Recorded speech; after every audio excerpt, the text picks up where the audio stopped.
Good afternoon. Good afternoon. I'm Scott Forcino from Real Brokerage, based in New York City and now Florida. I have with me today Zeke Samples from Grow Mortgage and Christine Nargi from the Selling Paradise Group with KW South Shore in great area in Florida. So I'm really happy we have a chance. Today's June 14th, so I want to give that data so we can reference the market and how it stands now. I found a PlugIntro just so people can be heard and can reach their target audience and give others the chance to promote their business as well. So it works really well. Folks, what's up in real estate in your market? Go ahead, Christine. Go ahead. Okay. Actually, the market's kind of slow in Apollo Beach, which is just like an outskirts of Tampa. We have 201 homes for sale in Apollo Beach, and 38 of those are new construction. So we don't have a lot of homes. I mean, it's a lot more than it was over COVID, but it's still not a lot. Home prices are still increasing. We have some home prices that are increasing in a good way, and then we have some of the COVID pricing that sellers and sellers agents think is still acceptable. However, running some numbers today, I found that even though home prices are still increasing, buyers are not paying full price anymore. Actually, in May, home prices from list price to sold price went down 21% in Apollo Beach. Wow. Yeah. So and it ran up and came down. Say that again? It ran up and came down. Yes. And in June, just so far in the last 2 weeks, home prices from list to sold has come down 23% in the price. So, I mean, our values are still increasing. It's just that price difference, that percentage difference is the overpricing that the agents are allowing and sellers are trying to demand. And the buyers they're not having it anymore. Well, was that called years ago buying a listing? Yes. Yes. So Zeke, has that affected any appraisals or any kind of LTV for you?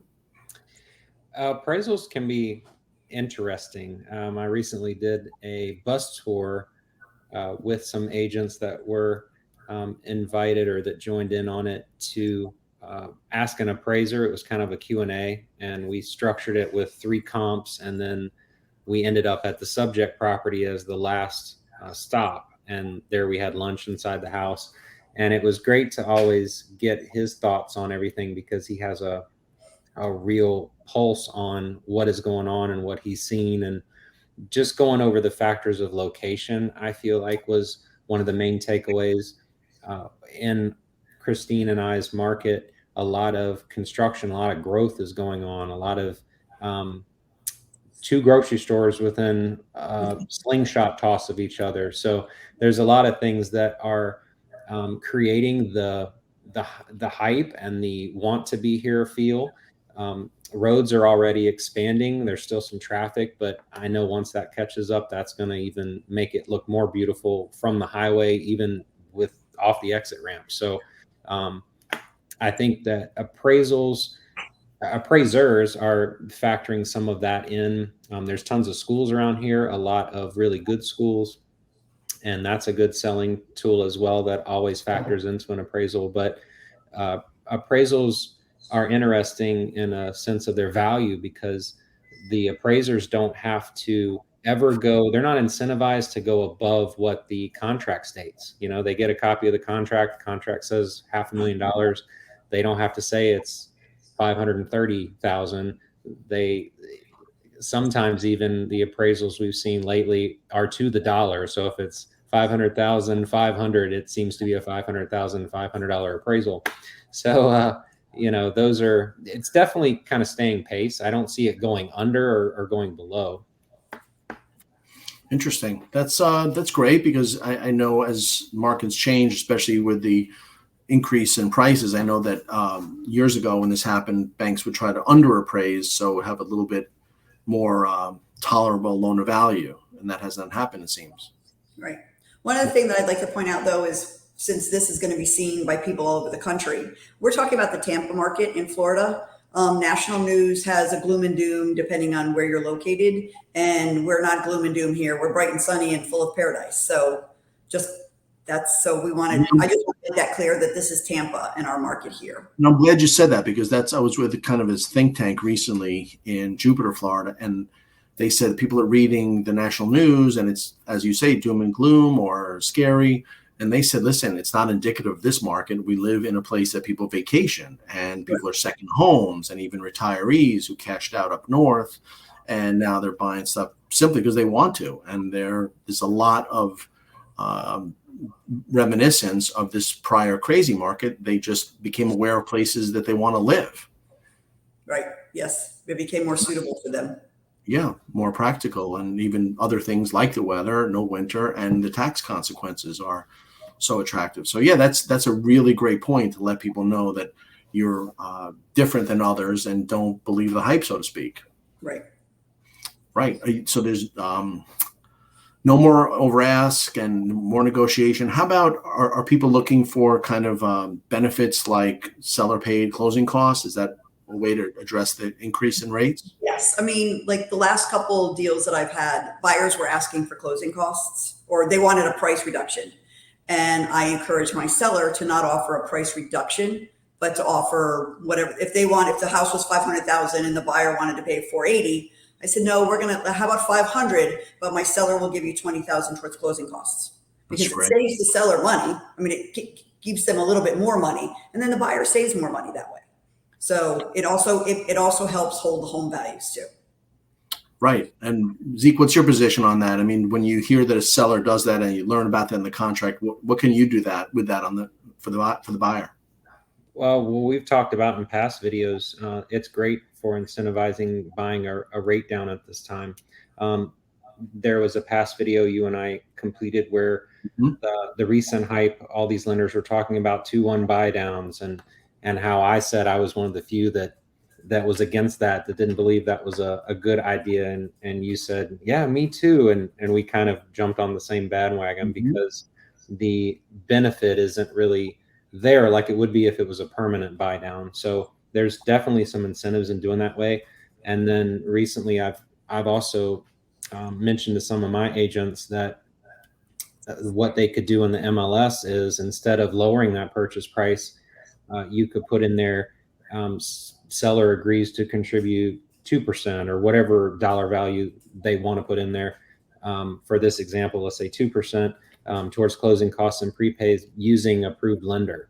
And that approved lender could be me, because now if the agent has this listing and knows me or wants me on there, I can keep it streamlined for both parties, because now we can be fast. We have the communication guaranteed, so it helps with a lot of those extra pieces that are always questions during the process, which is, ease of the transaction, communication. Right. And I think there's really two pieces of that puzzle. One is how it affects the consumer and the clients, the people you serve, but also from a marketing position, it demonstrates that you're a greater expertise. And Zeke is known as the guy that can maybe introduce this idea to the idea to listing agents and sellers, so they have a greater connection. Because I'm going to bet that a lot of realtors, what you did, Christine, don't know, don't do. And from your perspective, I think that the client and the seller says, wow, Christine utilized this really innovative approach, and we got faster offers. Our house was the most attractive property on the market. I mean, how could you not be flooded with buyer attention? I just think that's the best way all around for sellers and the buyer, is do a seller's concession at closing. It just benefits everybody so much more. It really does. Yeah, we're fortunate we have that tool, because in the prior market you didn't. I mean, why would a seller want to pay anything for anyone? Right. Yeah. So a lot of crises become an opportunity to excel, and that's interesting. So what do you foresee? I mean, rates are the big dirty topic in this nation, Zeke. I mean, what do you say? What can be done? Where do you see it? Well, the average national rate right now is around 6.7.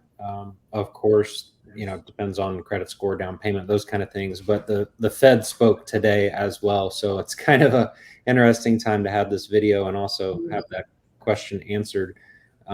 Markets usually respond in a scarce way in the very beginning, and then, which means they might raise basis points cost, which means that the cost of the rate's higher prior to the announcement, and then it kind of tapers off afterwards. It's definitely not a day to lock anybody in, but there's still volatility.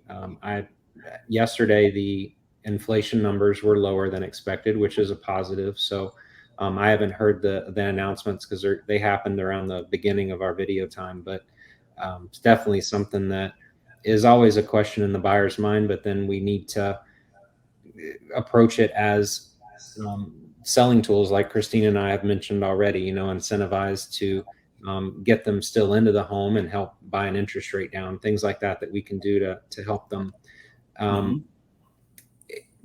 People are also looking towards down payment assistance programs right now. And I know my heartfelt belief is that, there's not everybody's a home buyer. So if you don't have money in the bank, it might be a better time for you to rent right now. If you can't afford, if something were to break, some of these down payment assistance programs, the small print of them is you have to stay in the home for a lengthy period of time, and you can't refinance out of them either. So even if we had somebody that said, oh, this is going to be my forever home, I don't care if I have to be in there 7 years. Well, you can't refinance either. So that means when the rates, if they were to drop in the next 3 to 5 years, they're the one walking around with a 7% interest rate when everybody else has got something lower. So I always try to do my best in seeing if they have any potential family members that could provide gift funds, or if they're uneducated, that they could withdraw from their 401k. They thought they were always taxed on it no matter what. Well, you can withdraw from it for what's called a hardship withdrawal, even though it's not a hardship to purchase a home, but they could withdraw from that as down payment funds. So I try to come up with some creative ways to get them thinking on if they can, I say, get the house with a traditional mortgage versus something like down payment assistance. Wow, I just learned something. I did not know that you could withdraw without a penalty. Thank you. Well, you can if you're purchasing your first home. It's called a hardship withdrawal. You can do it for medical reason or first-time home buyer. Interesting. Now, there's an issue that, that other than the rate that is affecting so many people that you both I want to speak on is I bought my house in, let's say, 2014. It was worth $400, and my rate refied in 2020, and I have a 2.875. So now we have it worth, let's say, close to 600. That might be realistic numbers, Christine. And I have this great rate. How can the seller leave, even with that equity, into a 6.875, which is a massive difference? What do you do? What can you team up to do for people? Go ahead, Zeke. Oh yeah. So with that, I would, again, they're only gonna move if they have to. So job relocation, better school system, unfortunate divorce, things like that. Those are the things that are going to get people out of one home into another home at this time where the rates are higher. But that's just the cards you have dealt to you at the time based on your certain life circumstance. So we do the best we can with working into those and stating the facts of what we have available. Good lenders are going to be able to use additional income sources that the buyer might not think about to increase purchase power. Buying a rate down could also increase purchase power, which could also help, agents make more money. So our job is also to support the agent, support the buyer, and make sure everything lines up for the best scenario we can. Right. And Christine, what do you say to me? I realize. So what I would say, because, okay, say you have to move and your interest rate now is 6.5, whatever. My thing, when people keep saying, because I hear it every day, well, I'm going to wait until the rates come down. That's fine. I understand that for the reasons that you're stating, but let me offer a different perspective. Just because the rates are higher now, you can negotiate your home price once. You can negotiate your mortgage as often as the rates come down. The other thing that I'm sharing with clients now is if you wanted to wait, say you want to buy a $500,000 house today, and the interest rate is just say 7%, let's round it up. And you don't want to do that because, Zeke, whatever that mortgage payment is, it is. But if you decide to wait, okay, the interest rates come down to 6% because that's what you're waiting for. Well, now the home price has gone to 550. So you've lost that 50,000 in equity if you purchase now. And you don't have as much of that buying power. And your mortgage payment is either similar or a little less, right, Zeke? Yes, and also you're up against 25 other offers. Right. So honestly, a higher interest rate right now might get you the house that you want, and you just muddle through until the rates come down to where you are comfortable with refinancing. So it's going to be a struggle if you're at 2.5%, because we're at like 2.75 on our house. It would be a struggle to go up that much on an interest rate for a house that you need because you're moving, divorce, the house you live in is too small or whatever, and then you just muddle through until the rates come down to where you can afford it. But all that time, your home value is still increasing. So you now have equity built up into your home that you're not going to have if you wait for that lower interest rate because the home prices are still increasing. Interesting. I'll tell you what I did, and I want to know what you think about this. I don't think it's an apples to apples. People talk about mortgage rates. This is an apples to apples. You can't compare a first-time buyer or just a normal person who's staring down the face of 6.875 with another person who just made free money of appreciation. You didn't work for that. You didn't save for that. It just magically happened because of COVID or because of many circumstances. There could be the fact that there's been a gross lack of new construction in the last 10 years because 2010 to 2020 was the least ever built in America. Yes. So I said to somebody, what are you complaining about? The payment's going to be higher. You're spending fake money. You didn't work for this. You just slept in the house. What do you think of that? And they were a little bit annoyed because they thought they had this right to that. It's true. As an example, I have a client in my neighborhood that she wants to sell her house and buy something bigger. Well, she's done very little to the home. We could list it $350,000 more than what she bought it for 18 months ago. Oh boy. So that $350,000 she could put as a down payment if she wanted to, all of it towards the new home, which is going to be a lot more expensive. It'll bring her mortgage payment down some, or she can hang on to the high mortgage payment, keep some of the money in the bank, put some of it down. She has a lot of options now because she has equity from her current home to roll into the new home. Right, but Z can do the math and say maybe we don't want to be cash poor with all that fantastic. And by the way, that's tax free if they're married. $350 is free. Where do you get tax free profit? What business has tax free profit? No, you do, the seller. So right. Z can figure out, because I can't. Okay, you have all this money sitting in the bank. It's going to cost you X more per month. Why not just roll with that for 5 or 8 years? And who cares? Right, and just use the equity from the house basically to make those mortgage payments. Right, because I'm here with no equity. I'm a first-time buyer, and you're here with this much equity. It's fake, imaginary money. Really, it's real money, but you didn't work like everyone else did and save. Right. You just were in the right position in the bank and use that to pay your mortgage payments on. Yeah, so, right. Yeah. There's lots of options. People just don't think out of the box. They're like, oh my God, my mortgage payment right now is people want their cake and then they want to go up, so their mortgage payment is going to be $12,000. Well, guess what? You have $350,000 you can pay on your mortgage payments on for however long you need to. Yeah.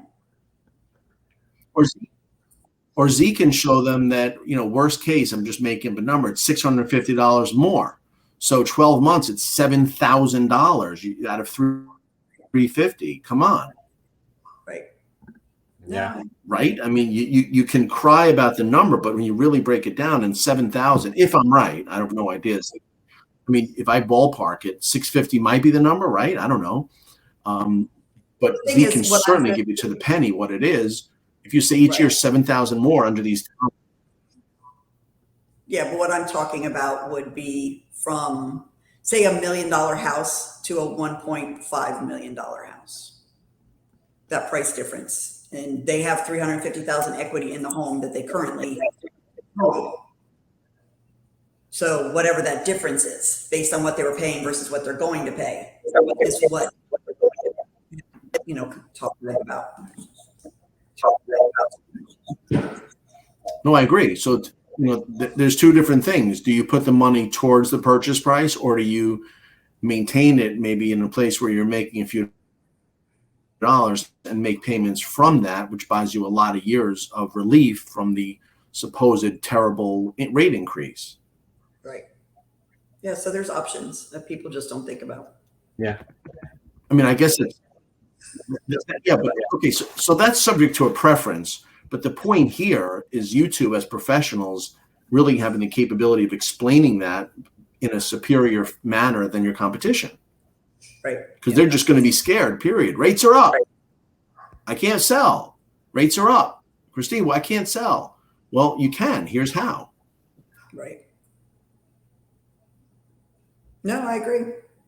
You just have to, they have to be able to understand it, to see it. If they're not at a point where they're not willing to understand it yet, then you just wait until they. And these people may not even be trying to understand it because they think they're out of the market, and they hear about those decreases in pricing that you just mentioned. And they may be even, you just told me it's 23%.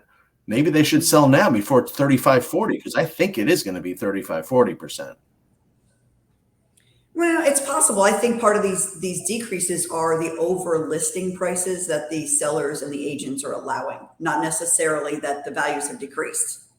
Maybe that home was 20% overpriced to begin with, so now it's where it should be. Because the homes that are selling are appraising that. They're appraising for those prices. Right, but there's no inherent or intrinsic value. It's just what people will pay. So there was such a logjam of offers, like the tulip craze in the 1500s in Holland.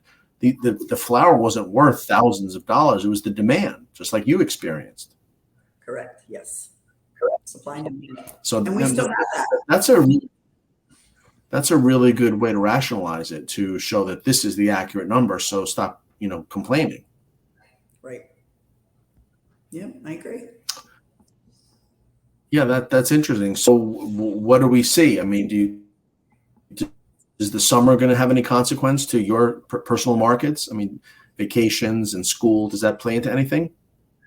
It's Florida. It slows down a little bit right now, just because people are getting out of school here, and they're out of school here and they're taking their vacations. But schools up in the Northeast in New York, they're getting out the end of June.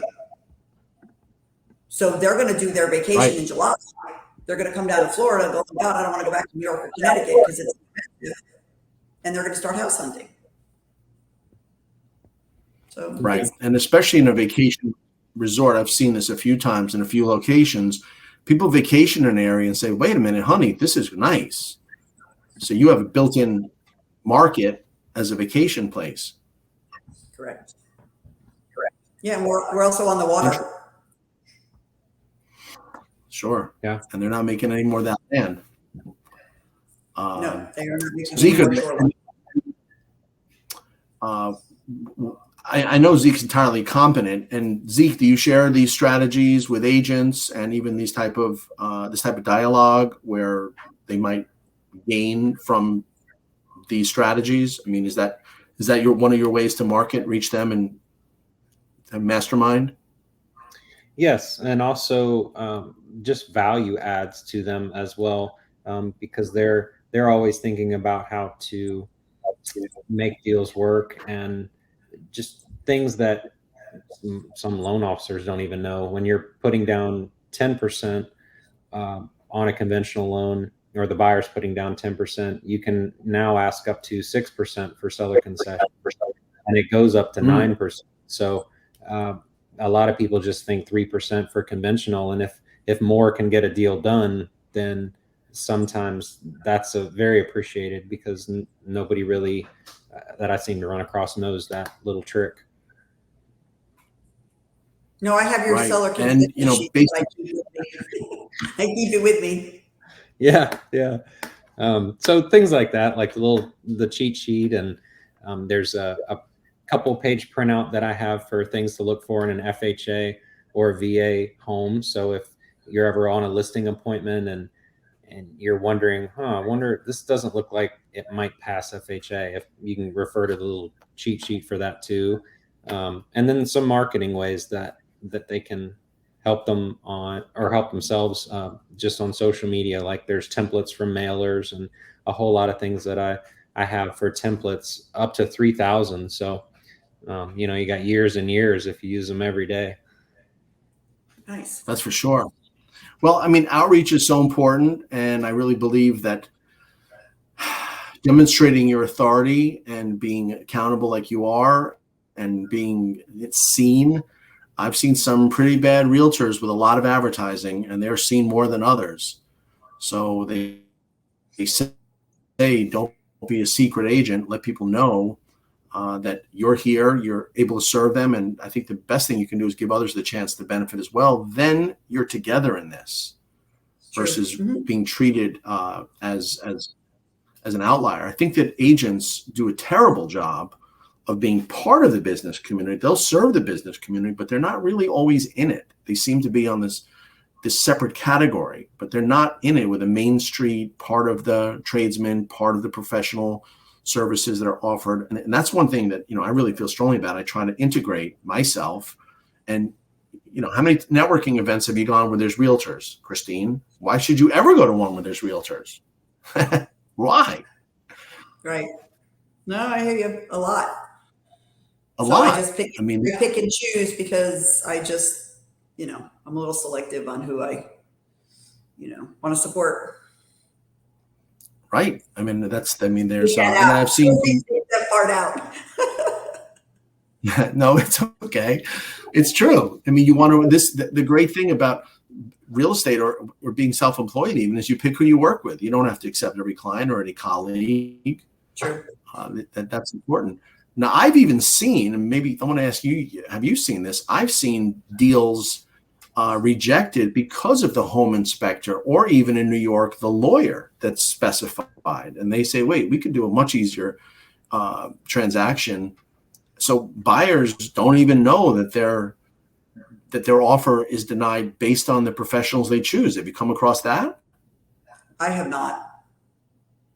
How about you, Zeke? I certainly have. Well, that's why we don't write pre-quals. So, I mean, reputation is everything.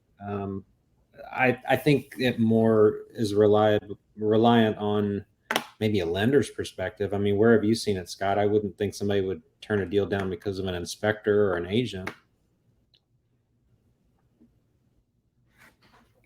Oh, sure. I've been part of that. And if it's someone who's really won't get back to you and wants to make a problem, and inspectors that are crazy, or even in New York, the lawyers that may not be on top of it. You know, in New York, lawyers order title and some wait till the mortgage commitment's in. So that's a two-step process versus simultaneous. That seems to be more of the traditional orthodox approach, but the newer approach is to do it order title simultaneous with the loan app.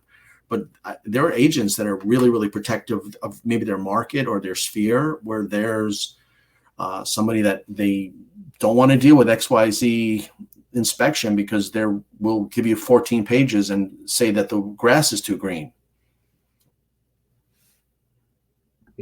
Yeah, I can see that. So totally. I know it happens from a loan officer standpoint for sure, because if you're writing stuff and then it doesn't go through or something happens, then our reputation can be tarnished. I had an agent, it's a brokerage down here that I've been trying to get in the door of. And she was the listing agent, the broker was, and the buyer's agent, I had that buyer, and he left me, I think, over about $300, but which I could have met, but he didn't return any of my phone calls or anything. Anyway, he went with the other lender, and then that broker, the day before he was supposed to close, called and said, Zeke, just wondering where we're at in this transaction. And I send weekly updates all the time. So she said, I haven't seen anything from you, which was odd, but I knew you had it under control. Just wanted to check in. Are we closing tomorrow? And I'm like, I am not the loan officer on this anymore. I'm so sorry. The buyer's agent, unnamed, was supposed to call and tell you. She said she would, and that didn't happen. So she was like, oh my gosh. And she's like, the only reason my seller accepted this because you were on the original pre-approval letter. And that made me feel good, because that's what we fight for is the reputation piece. So Right. And oftentimes it's not based on skill. It's just, do they return a call? Do they make things difficult? It's not that we're incapable, but sometimes, I mean, it's such a personal business. It's, I've never dealt with them, or this guy is sometimes, not able to respond. I mean, lawyers are notorious because they have such a caseload. And the real successful ones I've seen are people who have an office designed and staffed for realtors connection. So have you seen that, Christine, where people, don't have a connection or? Yes, quite often actually, with agents and home inspectors, lenders even, and appraisers. So, I mean, one of my last deals, the buyer's agent barely spoke to me, wouldn't return phone calls or emails. The lender I never heard from. The appraiser just happened to show up at the house when I happened to be there talking with the seller because we were going over some of the home inspection stuff.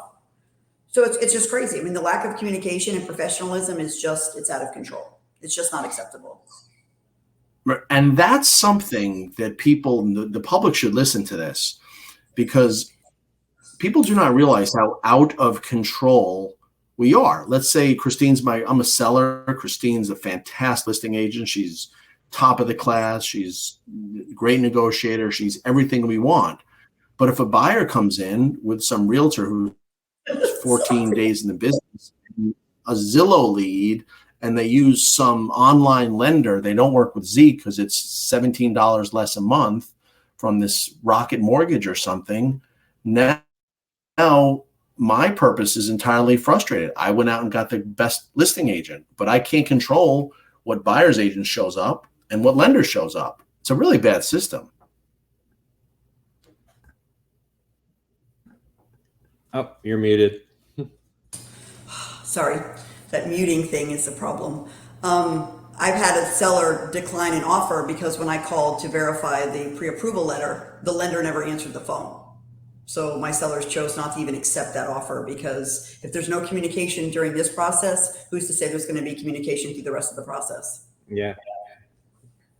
And let's say the buyer is a first-time buyer or really doesn't, do this that often. People live in the house 7-8 years, and you may not even know how prejudiced you are by working with people that you think are capable and competent. Right. Yep. No, I agree. It's kind of scary for buyers and sellers right now. Yeah. I mean, look at these people also in the former market that didn't even represent buyers. They just said, oh, you got to offer over asking. What did I need you for? You got to waive appraisal. You got to waive inspection. Why did I just, even though the realtor doesn't pay, even though the buyer doesn't pay the commission, they certainly fund the transaction. That means we just pumped up the price, gave me more money I had to borrow every month. I had to borrow and pay every month for next to no services. Yeah, no, I agree. It's sad. I mean, I had a lot of that during COVID, a lot of it. Like buyers agents would call and say, hey, I can't make it to the showing today. Can you just show my clients around? Sure. And then I end up doing a lot of it, but I'm not going to be that person. I'm not that person to the buyer's agent. Well, you owe me a referral fee because I did all the work for you. I just make sure that the buyers understand, I'm sorry, I can't give you this information. This is your agent's responsibility. Please reach out to them. If not, well, then maybe I'll see what I can do to help you. But it's just awful. It's awful. Like I have 2 listings in a couple of weeks. I have 2 listings coming up, and I had an agent call me, hey, Christine, I know you're great in this area. Listen, I have 2 buyers from Chicago. They're looking at houses. Do you have anything coming up? I said, yes. She's like, well, can you go and take video for me when they come up? I'm like, well, when they're listed, I'll have video. She's like, no, can you do it for me now? I'm like, if you want to come up, you want to drive, I will take you to the homes as long as it's okay with the sellers. She said, no, I'm in Dunedin. Can you just do it for me? Still, that was yesterday. That's a big ask, but yeah, because I'm doing it because they're my clients, my sellers. I'm going to go above and beyond for my sellers. So if they like either one of these houses, I might be able to get it sold before it's listed. So now I'm doing my job, and I'm doing the buyer's agent job. And that's a great reason to hire you. Look what you'll do. Look what you'll assume the role and the obligation of others to make sure those sellers are done. And, your sellers may think that's cool, but they really only care about getting their house sold. So, but that gets you recommendations. Look at Christine. She went way out of her way and she made sure that these buyers were pre-approved by Zeke, because I'm not going there for no reason. I'm going there for a real deal. Right. No, I understand. So it happens every day. Yep. And that's why it's important to have relatable stories, because a seller lists the house. They don't know that they're subject to the pitfalls of parties or professionals that are not on the same page. Correct. Yep. No, it's scary for the sellers, because it's stressful for them to have to put their house on the market. You can't, dictate 60 days, 90 days, 45 days, how long it's going to be on the market before it goes under contract. So every time there's a showing, they have to leave. They have to pack up their animals or their kids. It's just extremely stressful. And then when we end up getting an offer or a contract, then it's continuing to be stressful because the inspector doesn't show up on time, or the report doesn't come in on time, or we'll have to do an extension for the inspection and repair because the buyers couldn't get to it quick enough to go over and make a decision. It's so stressful for the sellers. And I'm the one that has to basically be in the middle between the sellers and the buyer's agent, and trying to, make some peace, trying to find a center ground for everybody to work through, so my sellers don't get all bent out of whack and say, you know what, screw it, I'm done. They're not coming back in the house, which they legally can't do because we're under contract. The buyers are like, I want out. I'm like, okay, well, whatever. I already have 4 other offers sitting behind me that I'll be more than happy to call when you decide to send a release and cancellation form. So I'm okay with that too. Okay, but before we go on, there's inherent stress for a seller, because there's a period of time where they're crossing their fingers and their toes to see if the buyer gets a mortgage, and they can't list it. So it's frozen out of the MLS. Correct. So they really have no way to know. If someone doesn't work with Zeke, with whom you have a relationship, you are wondering. And if you were to get that relief you just described, where you can go to a backup offer, who pays your client's mortgage they just pay for 2 or 3 more months? The price doesn't go up. You're stuck. No, those are throwaway money. Right. No, I know. It's unfortunate that a lot of people don't take other people's, concerns and issues into consideration, and being respectful and professional, and, following the actual timelines that we have in a contract. Yeah. Well, I think we're going to get to a point. I've heard of some people doing this in high-end places where Christine lists a property and said, you don't have to work with Zeke Samples, but I prefer you do, like a builder does. Hey, listen, you don't have to, but you know what? You're in better stead if I could pick up the phone on Saturday, 8:30 in the morning and say, Zeke, what's up with this guy? Has he got all this stuff in? Versus wondering and having no answers for your client. So has anyone considered doing that in your market? Would you do that? Would you utilize that? I absolutely would. Yes. But it has the sellers have to be okay with it. Yeah. I can't make that decision for my sellers.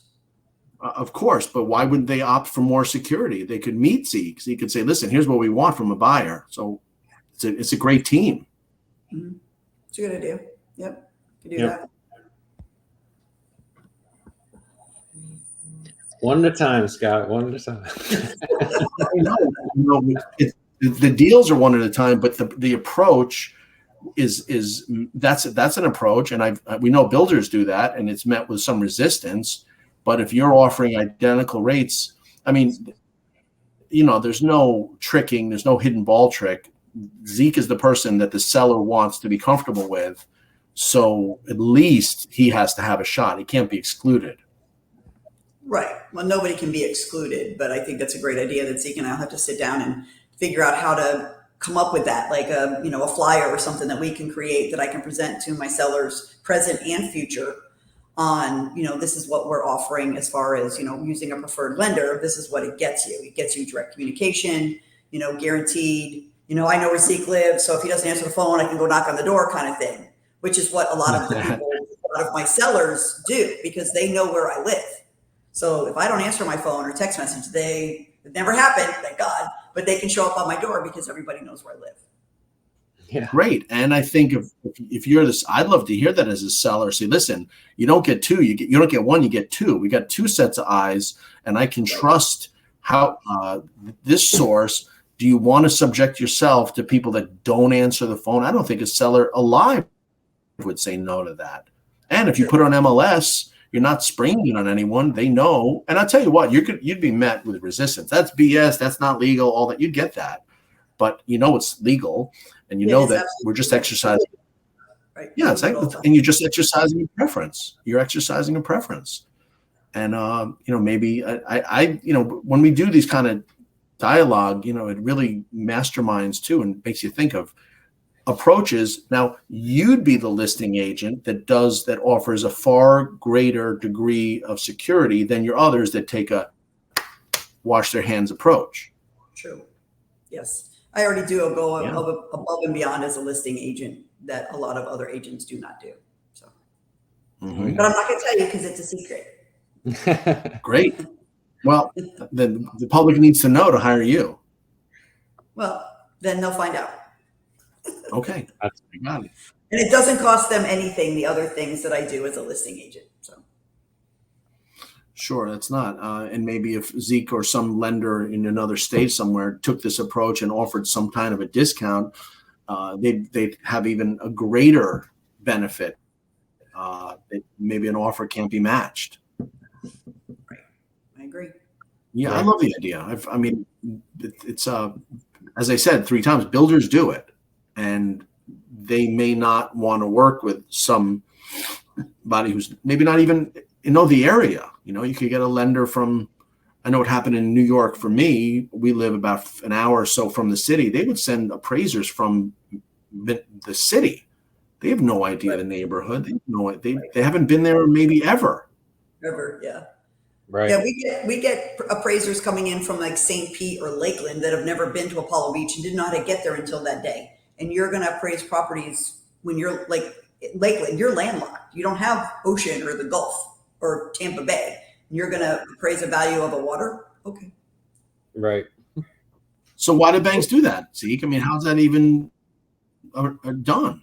Well, that's why you have not all banks have the same system. So there's actually one of the investors I have my personal mortgage with. They're the number 1 lender in the country, and they have what's called appraisal direct. So it actually doesn't. They don't have an AMC, which has a pool of appraisers, and then you get this random appraiser from another part of town. Appraisal direct pays the appraiser 100%. So there's no AMC that's got their hand in the cookie jar.